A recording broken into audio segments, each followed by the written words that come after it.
Wihara Maitreya Suta Tanjung Karang ludes terbakar menjelang perayaan Imlek.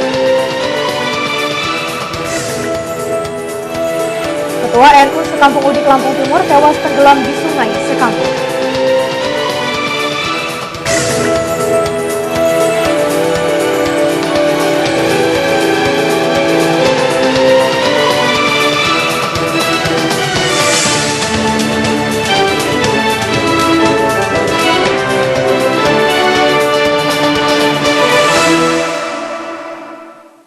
Halo, selamat sore pemirsa. Kita berjumpa lagi dalam program Informasi Sekitar Lampung.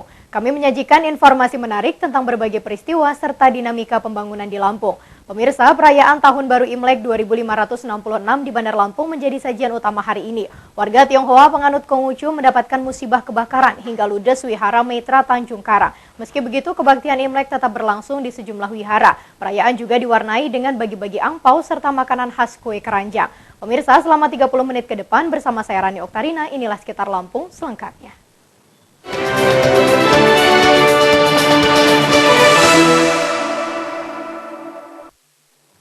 Wihara Maitreya Suta di Jalan Jenderal Suprapto Tanjung Karang Pusat Bandar Lampung ludes terbakar Kamis dini hari pukul 3.15. Api diduga bersumber dari sambaran lilin satu dengan yang lainnya. Musibah ini tidak menghentikan kebaktian Imlek.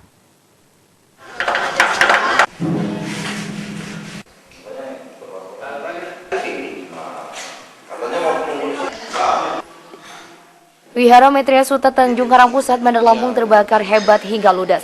Kobaran api melalap seisi rumah peribadatan begitu cepat. Saksi mata menduga sambaran lilin tepat sesaji dengan lilin lainnya sebagai pemicu kebakaran. Petugas wihara tak berkutik mencegah penjalaran si jago merah. Selesai sembahyang semua kan pulang. Ya, saya tidur di bawah situ, di kursi situ. Sambil nunggu maksudnya gitu loh. Kejadiannya kira-kira jam? 3:15 lah kali orang jam 3 saya bangun masih ini nggak apa-apa kok. Nggak Terus apa-apa. tiba-tiba apinya langsung gede. Nah udah nggak bisa ngomong lagi saya. Langsung kabur aja. Berarti ini nyamper ini. Nggak, dia kan ke atas. Oh iyalah, ini kan 400 itu kebakar semua kan? Iya, dia kan jaraknya iya. kita kan susunnya begini Pak. Oh iya benar. Nah, jaraknya kan Jatuh. segini kan. Jatuh sih enggak, soalnya kan meja. Kalau jatuh sih enggak, cuman dia mungkin habis meleleh. Pun ini kan sumbu, mungkin sumbunya lelet gitu loh. Kebakaran ini mengganggu perayaan Imlek 2566, apalagi musibah bertepatan dengan hari H peribadatan. Meski begitu, Jemaat Wihara Maitreya Suta tetap menggelar kebaktian di lantai 3. Lantai ini juga sempat dilalap api namun tidak sampai hangus. Tidak ada masalah. Karena di atas masih tetap bisa sembahyang, di bawah tuh sudah api semua. Jadi di bawah tidak bisa kegiatan lagi. Cuma di atas saja. Di atas nggak terbakar? Cuma kena asap aja. Nanti bersih aja. Jadi masih tetap kita melakukan kegiatan Iya. di Imleknya. Biasa di bawah, kalau orang tua di bawah, tidak bisa naik ke atas. Tapi sekarang keadaan begini, mau diapain? Sementara sih nggak bisa sebentar. Jemaat berdatangan sejak Kamis pagi hingga siang. Mereka bergotong royong membersihkan puing-puing kebakaran. Pembenahan ini dengan harapan kebaktian bisa berjalan hikmat. Dari Bandar Lampung, Andres Afandi melaporkan. Ya pemirsa, perayaan Hari Raya Tahun Baru Imlek yang ke-2566, warga Tionghoa di Bandar Lampung menjalankan ibadah dengan hikmat dan penuh sukacita. Tidak saja sembahyang sebagai tradisi dan ritual ibadah di wihara, dalam momen perayaan Imlek ini warga Tionghoa juga membagikan angpau kepada warga dan anak-anak. Beginilah suasana perayaan Imlek di Vihara Tai Hin Bio, Teluk Betung Selatan, Bandar Lampung, Kamis siang. Sejak pagi, warga Tionghoa terlihat ramai-ramai dan silih berganti mendatangi vihara untuk melaksanakan peribadatan. Ribuan dupa serta ratusan lilin berbagai ukuran yang menyala di dalam vihara menambah semarak suasana perayaan Tahun Baru Imlek yang dipasang untuk keperluan peribadatan bagi umat Tionghoa. Persembayangan atau puja bakti bagi umat Buddha dalam momen perayaan Tahun Baru Imlek ini telah dilakukan umat Tionghoa di Bandar Lampung sejak Rabu malam kemarin. Ribuan umat Tionghoa melakukan peribadatan serta memanjatkan doa agar selalu mendapatkan kebaikan di tahun yang akan datang. Semoga lebih baik dari tahun kemarin ya kan. Semoga sukses, kemajuan. Semoga bisa menjadi lebih baik lagi, pribadi yang lebih baik lagi ya. dari tahun yang sebelumnya. Kalau saya sih bisa kuliahnya lancar, secepat lulus. Kalau saya semoga usahanya semakin lancar, anak sehat, keluarga harmonis, sudah itu aja. Selain melakukan puja bakti atau ritual peribadatan di vihara, dalam momen perayaan Tahun Baru Imlek tahun ini, sebagian umat Buddha juga membagikan angpau sebagai tradisi perayaan Imlek kepada sejumlah warga dan anak-anak. Dari Bandar Lampung, Andres Afandi melaporkan. Momen perayaan Tahun Baru Imlek dimanfaatkan oleh puluhan anak di Bandar Lampung untuk berburu angpau di wihara. Aksi rebutan angpau pun tidak dapat dihindari saat puluhan anak mendapatkan pembagian angpau dari para jemaat. Seperti yang terjadi di Vihara Taihin Bio yang terletak di Kecamatan Teluk Betung Selatan, Bandar Lampung, Kamis siang. Puluhan anak yang sejak Kamis pagi telah menunggu di depan pintu gerbang vihara terlibat aksi saling berebutan angpau yang dibagikan oleh para jemaat vihara seusai melakukan ibadah di vihara. Bahkan tak sedikit anak-anak terjatuh dan terinjak saat aksi berebut angpau berlangsung di depan pintu gerbang vihara. Meski begitu, tak sampai mengganggu jalannya proses peribadatan umat Tionghoa saat beribadah di vihara. Kondisi ini membuat ketidaknyamanan sebagian warga umat Buddha saat hendak keluar dan masuk vihara untuk melaksanakan peribadatan. Meski demikian, sebagian umat Buddha lainnya masih menyempatkan diri untuk berbagi di tengah kerumunan anak-anak yang mengharapkan pembagian angpau saat melaksanakan perayaan Imlek di vihara. Pembagian angpau ini merupakan tradisi bagi umat Tionghoa pada saat momen menyambut hari besar.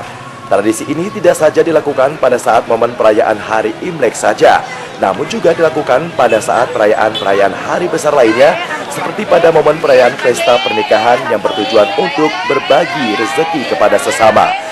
Dari Bandar Lampung, Andres Afandi melaporkan. Perayaan Tahun Baru Imlek tidak lengkap tanpa kue tutun atau kue keranjang. Kue ini bermakna kemakmuran atau rizki berlimpah. Hanya sedikit orang yang mampu membuat kue ini karena prosesnya sulit dan membutuhkan waktu yang lama.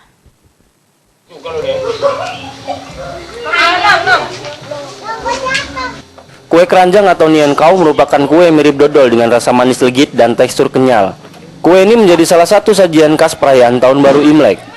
Dalam persembahan Tahun Baru Imlek, kue keranjang sering disusun tinggi atau bertingkat. Semakin ke atas, susunannya makin mengerucut. Pola ini bermakna peningkatan rezeki atau kemakmuran. Tingginya susunan kue keranjang menunjukkan jumlah makin banyak. Etnik Tionghoa pengatut Konghucu percaya makin tinggi kue berarti menandakan kemakmuran. Sesuai tradisi turun-menurun, susunan kue keranjang dipadukan dengan kue mangkok berwarna merah di bagian teratas. Ini sebagai simbol kehidupan manis kian menanjak dan mekar seperti kue mangkok. Etnik Tionghoa Lampung Utara melestarikan perayaan Imlek dengan kue keranjang. Pembuatan kue tergolong sulit dan butuh waktu lama. Dewi Moira, warga Kelurahan Cepedak, Kota Bumi, membuat kue ini hanya setahun sekali. Ia menjadi satu-satunya pembuat kue andalan keluarga besarnya. Bahan kue keranjang adalah tepung ketan dan gula dengan komposisi 1:1. 1 kg tepung beras dicampur rata dengan 1 kg gula. Adonan ini dimasukkan cetakan kue berlapis daun pisang dan tinggal dikukus. Proses tersulit adalah menjaga api sesuai dengan kematangan kue. Diaduk tepung, nanti besok baru dinaik. Itu yang bisa keras itu kenapa, Meh? Dia dijemur ya? Iya. Dijemur. Ada ukurannya, pembuatannya supaya manis itu ada pembuatannya? Ada gulanya sekilo, tepungnya sekilo, campur Campur sana. Api, apinya payah jaganya kecil. Harus kecil ya? Setengah-setengah gitu. Kalau kebesaran angus, kalau kekecilan mentah, payah jaganya 1 hari itu. Kue keranjang bisa tahan hingga 3 bulan. Kue tak perlu dihabiskan sekaligus, siapa tahu keluarga bisa berkunjung lain hari. Kue khas ini hanya perlu dijemur, makin lama disimpan, kue keranjang tambah gurih. Dari Lampung Utara, Haredi Haka melaporkan. Pemirsa, setelah jeda pariwara berikut, kami kembali dengan informasi lain di antaranya. Ketua Nadatul Ulama Sekampung Udik Lampung Timur tewas tenggelam di Sungai Sekampung. Informasi selengkapnya hanya di sekitar Lampung.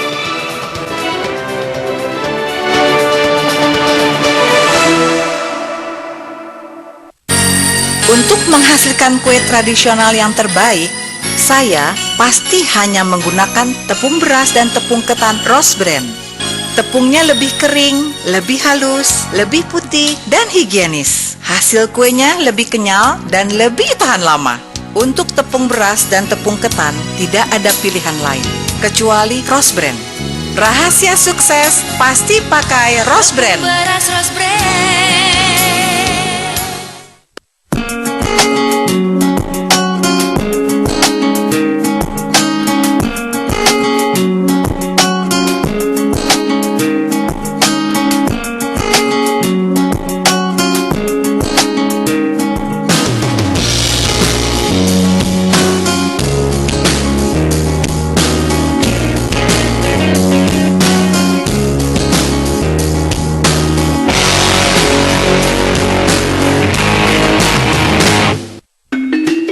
Pilihan cerdas, nikmat dan sehat, minyak goreng Rose Brand.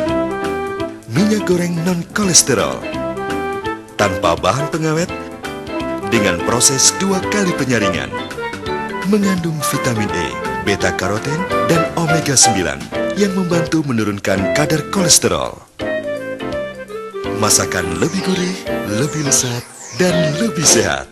Nikmat abis.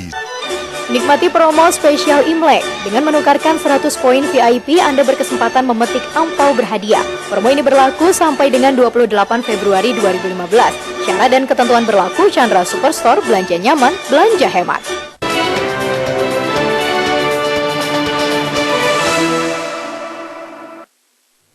Pemirsa, terima kasih Anda masih bersama kami. Ketua Nahdlatul Ulama Sekampung Udik, Mas Hudi Fauzi, tewas di Sungai Sekampung, Lampung Timur. Ia diduga terpeleset dan tenggelam saat berangkat ke ladang sawit. Jasadnya hilang 2 hari hingga ditemukan tim SAR Rabu sore kemarin.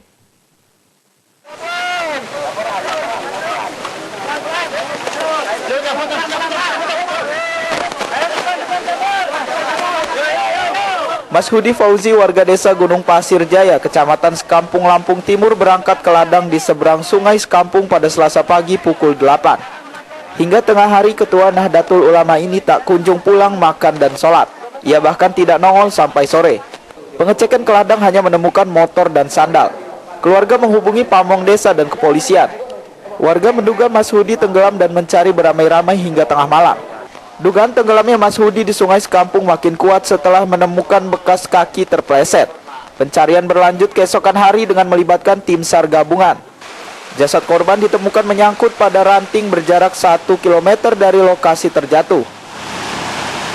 Itu emang menyeberang kali atau bagaimana aktivitas hari kali? Kali luapan dari West Kampung memang keadaan masih banjir. Masih banjir. Ya. Oh. Dia diketahui tenggelam kapan, Pak? Diketahui tenggelam. Tidak pulangnya ketahui jam 3 sore siang. Lalu dari istrinya melapor ke desa bahwa suaminya belum pulang. Terus kami kerahkan masyarakat supaya pencarian. Setelah sampai malam jam 2 tidak ada titik temu, akhirnya masyarakat pulang untuk istirahat. Terus paginya mulai mencari lagi. Kapolsek Sekampung Udik AKP Yusfin mengatakan korban tewas murni akibat tenggelam. Pernyataan ini berdasarkan hasil visum rumah sakit. Terus ini ada dari hasil visum rumah sakit bagaimana? Sementara ini tidak ditemukan adanya tanda-tanda kecelakaan. Dan bukan sementara angkutan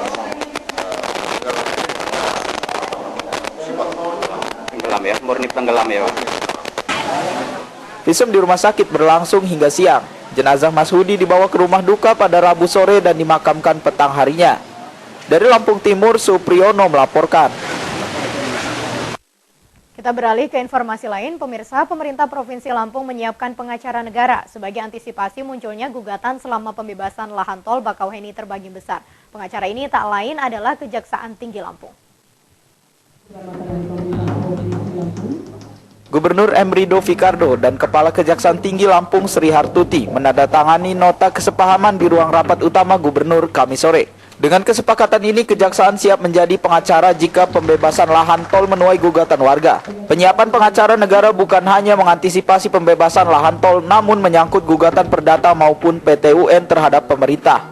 Kementerian Pekerjaan Umum memberi waktu 4 bulan untuk membebaskan lahan tol Bakauheni terbanggi besar sepanjang 140 km. Jalur ini melewati 70 desa.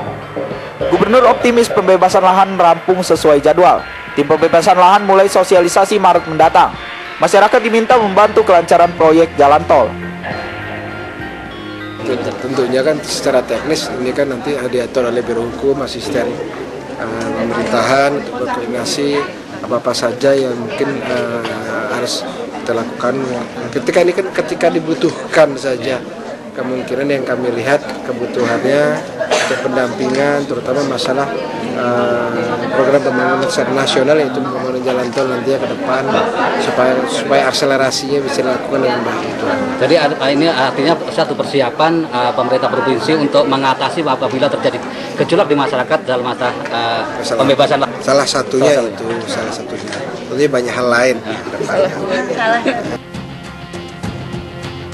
Salah satu tugas tim pembebasan lahan tol adalah menaksirkan nilai ganti rugi tanah. Pemerintah provinsi berkewajiban menentukan lokasi jalan tol, sementara pembayaran merupakan kewenangan pemerintah pusat. Dari Bandar Lampung, Fajar Magetan melaporkan. DPRD Lampung meminta tim pembebasan lahan untuk jalan tol Bakauheni terbagi besar bekerja terbuka dan melibatkan seluruh unsur masyarakat. Keterbukaan tersebut penting untuk meminimalisir timbulnya gejolak di kalangan warga yang terkena pembebasan lahan.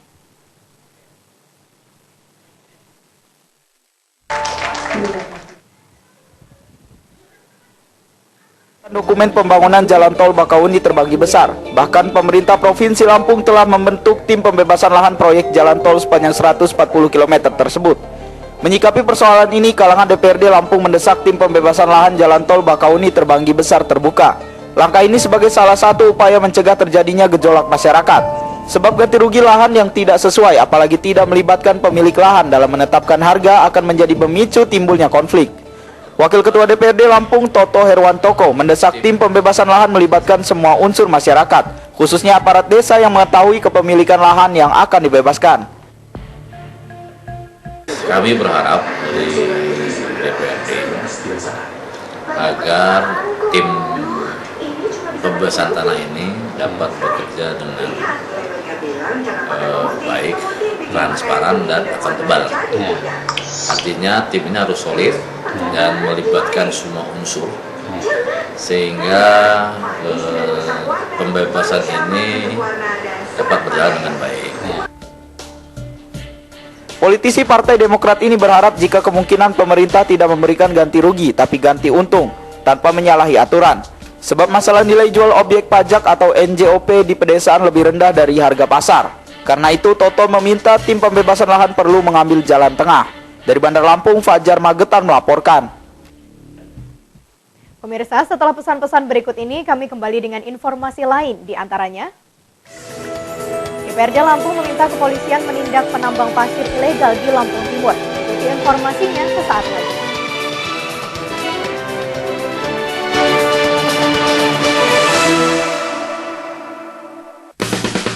Satu yang kusuka cuma bihun rose brand.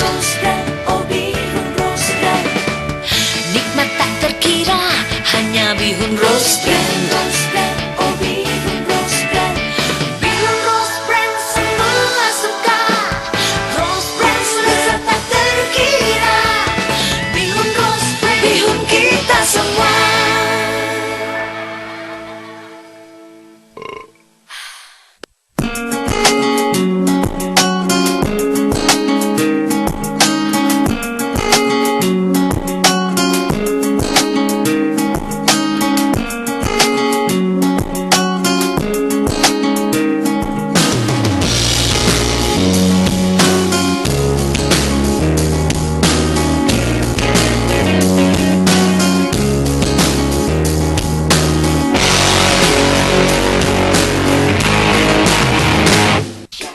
Bang, timbangin tapioka setengah kilo dong. Nggak perlu ditimbang, Neng. Tapioka Rose Brand ada yang kemasan setengah kiloan. Praktis, pasti pas. Asik dong. Kalau yang karung mah udah gede, makan tempat, ribet lagi. Tapioka Rose Brand, pilihan terbaik untuk semua jenis masakan. Baru, kemasan 500 gram.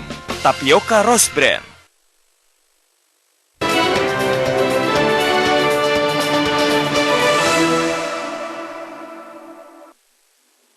Pemirsa, terima kasih Anda masih bersama kami. Tambang pasir ilegal di kawasan Pasir Sakti, Lampung Timur masih merajalela meski izin berakhir sejak November 2014 lalu. Penambangan ini antara lain PT Sirtu Sunda Jaya dan PT Batu Dewata Alam Persada. DPRD Lampung meminta kepolisian menindak penambang yang membangkang tersebut. Komisi 4 DPRD Lampung telah meninjau kawasan penambangan pasir di Kecamatan Pasir Sakti, Lampung Timur. Dewan menemukan sejumlah perusahaan masih menambang meski izin berakhir sejak November 2014. Dalam dengar pendapat dengan Dinas Pertambangan dan Energi serta Badan Lingkungan Hidup, anggota Komisi 4 DPRD Lampung, Ketut Erawan dan Mega Putri Tarmizi mengaku prihatin. Kawasan Pasir Sakti kini berubah menjadi kolam-kolam raksasa menyerupai lautan. Kerusakan lingkungan ini menjadi bencana sewaktu-waktu. DPRD mendesak kepolisian dan instansi terkait menindak penambang yang membangkang, termasuk PT Sirtu Sunda Jaya dan PT Batu Dewata Alam Persada. Dewan mengetahui dugaan perusahaan-perusahaan tambang pasir dilindungi aparat dan anggota DPRD. Siapapun pemilik dan pelindung penambang ilegal wajib ditindak. Kerjaan orang ramai, pekerjaan itu bukan satu orang saja, karena adanya beberapa perusahaan yang telah menggali kerjaan itu. Itu kita tidak bisa seuzon, tapi kalau bisa ya diperbaiki bersama-sama. Kita undang dulu perusahaan itu, kalau memang bisa kita hearing di Komisi 4, karena kami sudah turun ke lapangan melihat lokasi yang sudah cukup memprihatinkan di daerah Pasir Sakti. Setelah Komisi 4 kunjungan ke Pasir Sakti, Komisi 4 telah memanggil Dinas Pertambangan dan Lingkungan Hidup, di mana menurut pertambangan bahwa izin daripada SSJ itu sudah nggak boleh beroperasi lagi. Tetapi masih entah masyarakat yang mengatasnamakan SSJ ini kan dalam penyelidikan, karena kita ini masih menyelidiki apakah benar itu SSJ yang masih menambang ataukah masyarakat. Ini tentunya dari pihak aparat terkait, baik keamanan dan lain sebagainya, ini harus betul-betul mengadakan penyelidikan kepada PT SSJ yang telah merusak lingkungan yang ada di Pasir Sakti itu. Penambangan pasir membabi buta di Lampung Timur sangat merugikan warga. Lingkungan rusak, lahan produktif hilang, dan warga tinggal menunggu bencana. Dewan meminta perusahaan tambang bertanggung jawab. Dari Bandar Lampung, Fajar Magetan melaporkan. Mulai tahun 2015 ini penambangan pasir di Pasir Sakti, Lampung Timur dinyatakan liar sebab perizinan habis masa berlakunya pada akhir 2014. Pemkab Lampung Timur mengeluarkan surat edaran untuk memperbarui izin, tapi tak satupun perusahaan menggubris. Hingga hari ini sebagian penambang pasir di Pasir Sakti masih berjalan seperti biasa. Bahkan kendaraan pengangkut pasir bertambah banyak. Truk-truk mengangkut pasir siang dan malam. Mereka seperti berusaha mempercepat pengangkutan pasir sebelum pemerintah menghentikan penambangan. Camat Pasir Sakti Sibran Mulsin ketika mendampingi DPRD Lampung melakukan sidak ke lapangan menyatakan pihaknya kewalahan menertibkan penambangan pasir. Sebab pengusaha pasir tidak kooperatif jika diundang rapat untuk membahas izin galian tambang pasir. Pemerintah Lampung Timur sudah mengeluarkan surat edaran tentang pemberhentian tambang pasir pada 20 November 2014 lalu. Penambang tak dibenarkan melakukan penambangan sebelum mengurus izin baru. Namun surat edaran ini tak diindahkan. Tambang tetap beroperasi meskipun masa berlaku izin habis. Saya jadi camat itu bahwa kesepakatan limit daripada pengurusan izin itu adalah akhir Desember dan mulai 1 Januari yang tidak punya izin itu harus berhenti. Akan kita tindak bersama-sama dengan unsur pimpinan kecamatan dan minta petunjuk dari kabupaten. Mengenai penggunaan jalan desa sebagai mobilitas angkutan pasir, camat akan meminta pertanggungjawaban kepala desa. Sebab penggunaan jalan desa mendapatkan izin dari kepala desa melalui peraturan desa. Saat ini jalan desa yang dibangun dengan anggaran APBD rusak parah. Dari Lampung Timur, Supriyono melaporkan.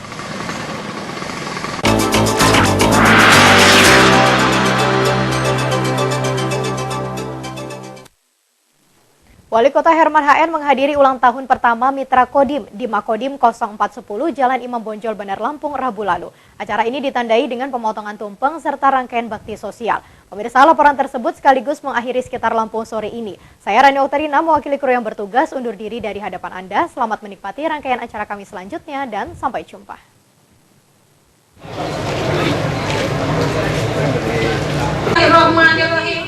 Ulang tahun pertama Mitra Kodim dihadiri Kapolda Lampung Brigjen Heru Winarko, pejabat Pemkot Bandar Lampung serta para tokoh. Acara ini tergelar berkat dukungan pemerintah dan masyarakat. Wali Kota Herman HM memotong tumpeng dan menyerahkan kepada Ketua Mitra Kodim Sairul Basri. Ia berharap Satuan Mitra Kodim dapat membantu masyarakat dan bekerja sama dengan Babinsa serta Babin Kamtipnas. Mitra Kodim itu banyak turun lah dekat dengan rakyat ya, bersama pemerintah Kota Lampung, bersama Babinsa Babin Kamtipmas juga. Apakah kita akan memberi bantuan dana untuk mereka Pak? Untuk belum. Bahagia. Kodim 0410 Kota Bandar Lampung bersama Mitra Kodim dan warga sebelumnya menggelar bakti sosial pembersihan hama keong mas di persawahan Raja Basaraya.